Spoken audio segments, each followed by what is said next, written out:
Hello everyone, this is Jamal coming from On the Drive this morning. It's cold. It's really cold. It's cold day in Virginia. So I just released an article on the Progressive Soapbox. My website is www.theprogressivesoapbox.org. And it's essentially talking about this idea of post-truth. That Donald Trump is all of a sudden a new reality of truth that just doesn't mean anything.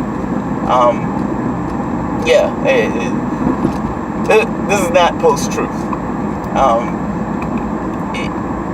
Donald Trump is a liar, yes, but United States policy, for the most part, has always been somewhat of a lie, particularly when looked at from around the world. Our population is amazingly propagandized, but the rest of the world has no such illusions about it. So, but this article, or this thing, I am going to write an article on this one, but I really wanted to talk about this. I was chomping at the bit.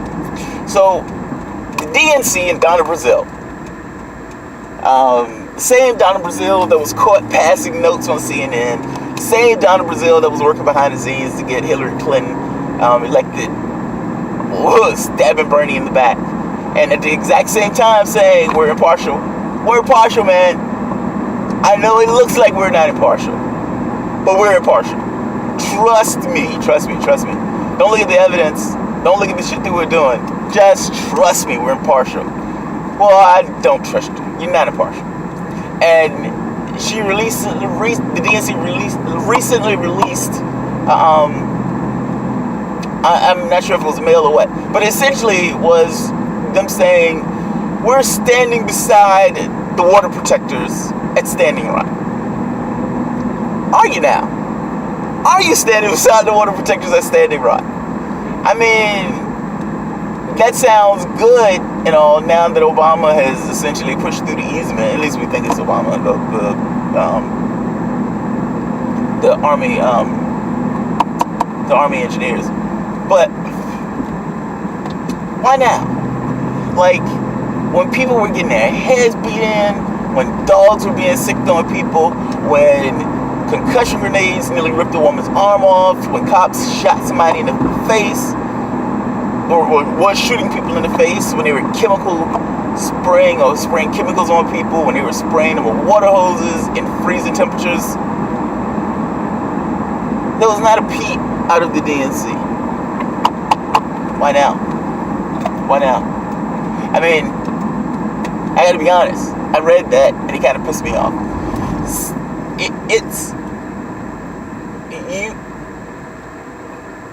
You guys don't stand for anything. You're empty suits. And right now, I think they hold like 33% power in the federal government or something like that. Some ridiculously low number. I think it's the lowest time in history. But they never ask themselves, hey, why don't people vote for us? Why does half of the country just not vote at all? I mean, I don't quite understand it. But instead, they castigate all these other people and blame everybody else. Look, part of the reason that your party sucks and your party is falling apart is shit like this. You're sending out a thing literally saying, we've been watching this painfully for months. Then why the fuck are you just saying something about it? Why are you just now saying something if you've been watching it for months? People have been getting injured left and right. Those cops have been down there doing things that, at the very least, don't look like they're protecting people. They were protecting that oil company. So why now? I would have rather her just shut the fuck up and not said anything, or the DNC just kept their mouth shut and just went silently into that good night. I don't like the propaganda, and I don't like this idea of after the fact, after everything is reached somewhat of a head, after Obama came out about it, after people were getting beat up, after people were getting put in the hospital, after 4,000 United States military veterans were going to go out and do what these sniveling cowards in the Democratic Party refuse to do. and that stand by some kind of principle thing, or somebody principle core, to recognize that you're stealing people's sovereign land, and you're doing it purely for the gain of private interests that will not even come back to this country. The oil is not coming to this country. The oil is being shipped out to other countries that don't have the same environmental standards about using really shitty oil. So, and one last piece. And this piece kind of hurts me to my heart to do, but I've always promised that I was going to be honest when I wrote anything or did videos. Elizabeth Warren. I personally love Elizabeth Warren. When that woman gets out there and she goes after bankers, that woman is a lion. I mean, and she is literally the best that the Democratic Party has to offer at this point, outside of what I would consider Bernie Sanders. But she has been shamefully inadequate on this issue. I mean, inadequate to the point where she didn't open her goddamn mouth until, I think it was like yesterday or so, where she released a statement on Facebook. And in her statement, she essentially said, you know, she did this false equivalency of, oh, we need to respect the water protectors. Oh, but we also need to respect the cops. And then the workers. Nobody's talking about the workers. We're talking about policemen beating the hell out of people. And I don't like this idea of false equivalence. You can be straightforward and say, look, objectively, this is what's taking place. Fair enough. You can do that. You don't have to come around with some false equivalency. And I'm sick of Democrats doing this false equivalency thing. It's almost as if they're giving up half of the argument before they even have the goddamn argument.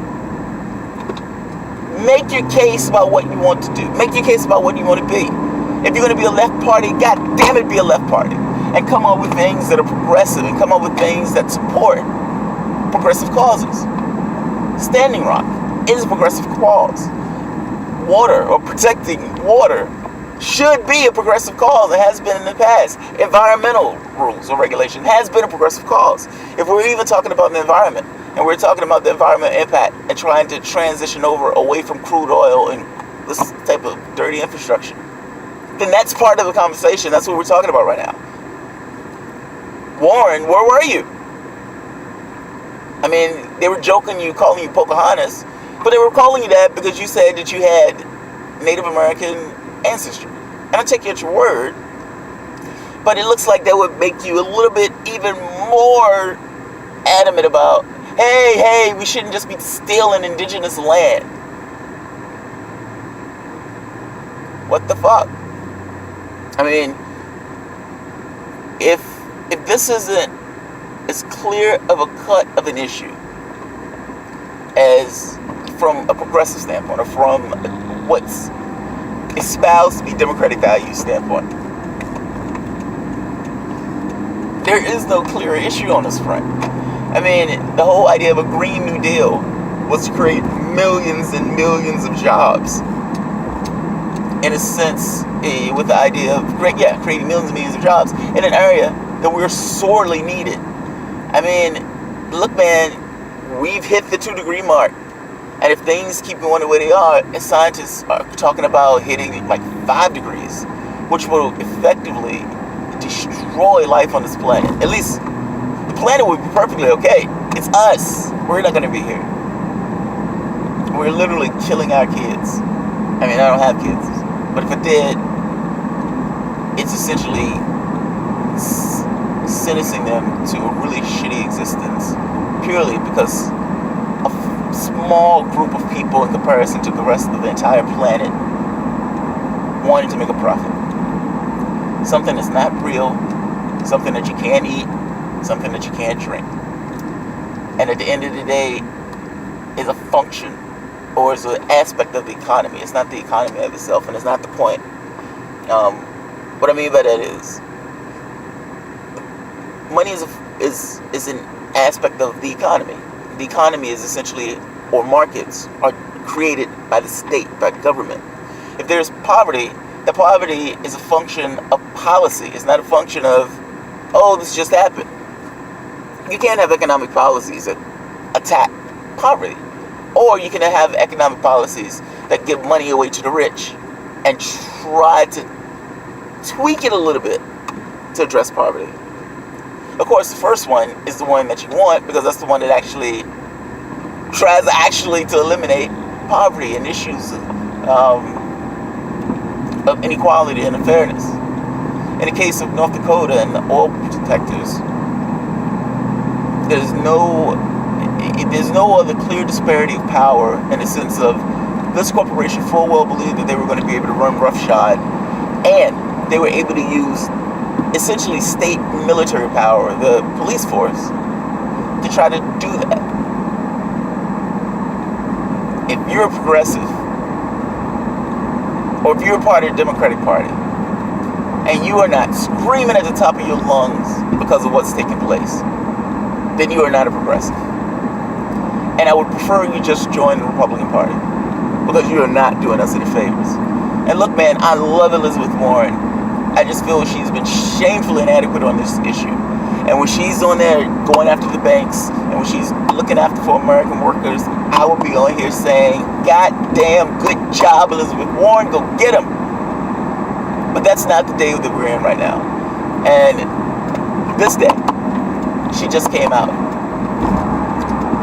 after Obama put the easement through, after people were getting beat up and sick by dogs, after the news organizations were trying to put people in prison, put news organizations in prison or people in prison who were journalists, who were covering the story, because they had the temerity to show people getting beat up, or the fact that the police were the ones who were doing the beating up against people who were essentially nonviolent.